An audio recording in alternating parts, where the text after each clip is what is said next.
The program this weekend with the Modesto Symphony is a program of enormous contrast. Tchaikovsky's Serenade for Strings is going to be in the second half of the program, and Tchaikovsky's life was filled with highs and lows, and the Serenade for Strings that we're going to be playing was written at the same time as the 1812 overture. So we've got, he's writing this big bombastic piece on one hand, and then this really intimate, sort of almost backward looking piece inspired by Mozart. It's sort of his homage to Mozart on the other hand. And within the piece too, there's tremendous romanticism, beautiful sort of orderly structure. There's a lovely waltz, a very beautiful elegy, and then a really vigorous, as you would expect, exciting finale to the Serenade for Strings of Tchaikovsky. The same idea of contrast is going to be in the first half of the program as well. We're going to be starting with a piece by a Modesto native, Andrew Norman, who is really become a very important composer. He's in his early 30s and he's already composed for orchestras in this country and in Europe as well, not long ago with the Berlin Philharmonic. And we're going to be playing a piece of his it's a little bit tongue-in-cheek, but it's a piece for 8 virtuoso violins. They're all going to be standing up there, and it's sort of a piece that shows pretty much everything you can do with really incredible violinists.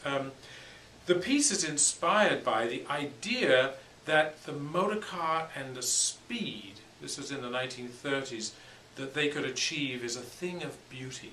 And so virtuosity is really key to this piece. But there are lovely little dialogues that go between the violins and special effects, and there's a place at the end where we have to go to the edge as fast as possible. But the whole piece, the title of the piece where it says how fast it should be, so it says pedal to the metal. After this really dramatic, exciting piece, we're going to calm things down to the other end of the spectrum and play a piece by Debussy from the beginning of the 20th century for harp and strings, and it's called Danse sacrée et profane.